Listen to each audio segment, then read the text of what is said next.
मूक बधिरों के लिए समाचारों की शुरुआत करते हैं और सबसे पहले बात कृषि कानूनों की करते हैं। सुप्रीम कोर्ट ने 3 कृषि कानूनों के लागू होने पर रोक लगा दी है, लेकिन अदालत ने सरकार किसान संगठनों के बीच विवाद निपटाने के लिए जिस कमेटी का गठन किया है उस पर अब रार छिड़ गई है। किसान संगठनों का आरोप है कि कमेटी में शामिल चारों लोग पूर्व में कानूनों का समर्थन कर चुके हैं। ऐसे में किसान संगठनों ने कमेटी का बहिष्कार कर आंदोलन जारी रखने की बात कही है। आपको बता दें कि सुप्रीम कोर्ट की ओर से गठित कमेटी को अगले 10 दिनों में अपनी पहली बैठक करनी होगी। बैठक के 2 महीने के भीतर सुप्रीम कोर्ट को अपनी रिपोर्ट सौंपनी होगी। इस बीच आज लोहड़ी के मौके पर किसान संगठन कृषि कानून की कॉपियां जलाएंगे। साथ ही 26 जनवरी यानी कि गणतंत्र दिवस के दिन शांति से ट्रैक्टर रैली निकालने की बात भी कही गई है। यूपी गेट पर आज शाम 5:30 बजे किसानों की ओर से कार्यक्रम का आयोजन किया जाएगा, जहां मंच के पास लोहड़ी जलाई जाएगी। वहीं 18 जनवरी को यूपी गेट पर किसान दिवस मनाएंगे। इस बीच मंच की बागडोर महिला किसानों के हाथ में होगी। देश में पहले दौर के वैक्सीनेशन के लिए 54,72,000 वैक्सीन डोज की सप्लाई हो गई है। पुणे से देश के 13 शहरों में ये वैक्सीन डोज पहुंचाई गई है। इन्हें यहां से आगे भी ले जाया जाना है। सप्लाई आज भी जारी है। सीरम इंस्टीट्यूट के बाद अब बारी भारत बायोटेक के कोवैक्सीन की है। कोवैक्सीन की पहली खेप आज दिल्ली पहुंच गई है। एयर इंडिया की फ्लाइट AIFF9 से कोवैक्सीन की पहली खेप आज सुबह हैदराबाद से रवाना हुई थी। इसके अलावा विस्तारा की फ्लाइट से भी कोवैक्सीन की खेप दिल्ली आ रही है। इस दौरान वैक्सीन की सुरक्षा के कड़े इंतजाम किए गए हैं। राजस्थान में कोरोना वैक्सीन आज शाम को पुणे से फ्लाइट से जयपुर पहुंचेगी। फ्लाइट शाम 4:45 पर जयपुर पहुंचेगी। इसके बाद वैक्सीन 3 भागों में बांटकर जोधपुर, जयपुर और उदयपुर के कोल्ड स्टोरेज वाली स्टोर में भेज दी जाएंगी। आपको बता दें कि केंद्र सरकार ने सीरम इंस्टीट्यूट को 1 करोड़ 10 लाख और भारत बायोटेक से 55 लाख वैक्सीन डोज का शुरुआती ऑर्डर दिया है। ये भी बता दें कि देश में 16 जनवरी से वैक्सीनेशन का काम शुरू होना है।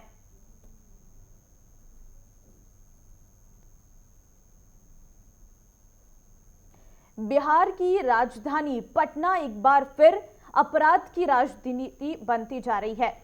बीती शाम पटना एयरपोर्ट पर तैनात इंडिगो के स्टेशन मैनेजर रुपेश कुमार सिंह की गोली मारकर हत्या कर दी गई। इस मामले की जांच के लिए SIT का गठन किया गया है।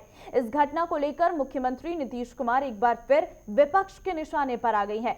RJD नेता तेजस्वी यादव ने ट्वीट करके कहा, अनैतिक और अवैध सरकार के संरक्षण में अपराधों और दुष्कर्मों की प्रतिदिन संख्या बढ़ना NDA की सामूहिक विफलता है। तेजस्वी यादव ने कहा, नीतीश जी द्वारा अपराधों को छिपाने की चेष्टा और उसे स्वीकार नहीं करना ही सबसे बड़ा अपराध और अपराधियों के लिए रामबाण है। उनसे बिहार नहीं संभल रहा है, वो अविलंब इस्तीफा दे। रुपेश कुमार सिंह की हत्या के बाद बिहार में सियासी पारा चढ़ने लगा है।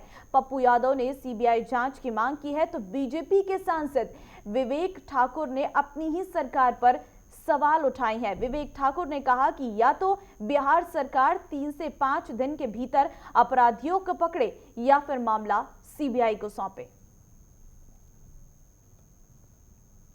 कोविड-19 के दैनिक मामलों में लगातार उतार चढ़ाव का दौर जारी है।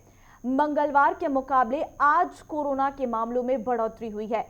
केंद्रीय स्वास्थ्य मंत्रालय की ओर से जारी आंकड़ों के मुताबिक पिछले 24 घंटे में कोरोना के 15,968 नए दैनिक मामले सामने आए हैं, जिसके साथ देश में संक्रमित मरीजों की संख्या 1,04,95,147 हो गई है। वहीं पिछले 24 घंटे में कोरोना के 202 मरीजों की जान भी चली गई है, जिसके बाद मरने वालों की कुल संख्या 1,51,529 हो गई है। वहीं स्वास्थ्य मंत्रालय के अनुसार पिछले 24 घंटे में 17,817 मरीज ठीक होकर अपने घर भी वापस लौटे हैं। इसी के साथ अब देश में कुल रिकवर मरीजों की संख्या बढ़कर 1,01,29,111 हो गई है। देश में एक दिन में संक्रमित मामलों की तुलना में रिकवर मरीजों की संख्या अधिक आ रही है, जिसकी वजह से सक्रिय मामले कम हो रहे हैं। देश के 10 राज्यों में बर्ड फ्लू फैलने के बाद केंद्र सरकार ने जांच संबंधित प्रोटोकॉल को लेकर सलाह जारी की है। साथ ही पीपीई किट और अन्य उपकरण पर्याप्त मात्रा में रखने को भी कहा है। अब तक दिल्ली, महाराष्ट्र, उत्तराखंड, उत्तर प्रदेश, केरल, राजस्थान, मध्य प्रदेश, हिमाचल प्रदेश, हरियाणा और गुजरात में बर्ड फ्लू संक्रमण की पुष्टि हो चुकी है। मत्स्य पालन, पशुपालन और डेयरी मंत्रालय ने कहा है कि 12 जनवरी तक राजस्थान के झुंझुनू जिले के HCL खेतड़ी नगर में मृत मिले कौवों में एवियन इन्फ्लुएंजा की पुष्टि हुई है। कानपुर के चिड़ियाघर और हिमाचल प्रदेश के कांगड़ा जिले के जगनौली और फतेहपुर गांव में भी कौवों में बर्ड फ्लू मिला है। वहीं भोपाल के लैब से मिली रिपोर्ट के मुताबिक मध्य प्रदेश के झाबुआ जिले में एवियन इन्फ्लुएंजा की पुष्टि हुई है। इसके बाद पशुपालन विभाग ने राज्यों को टेस्टिंग प्रोटोकॉल को लेकर एडवाइजरी जारी की है। गुजरात और महाराष्ट्र की निगरानी के लिए केंद्रीय टीम भेजी गई है। जनता में बर्ड फ्लू को लेकर जागरूकता फैलाई जा रही है। राज्यों को पर्याप्त मात्रा में पीपीई किट और अन्य उपकरण रखने को कहा गया है। तो दिल्ली समेत आसपास के राज्यों में सर्दी का सितम जारी है।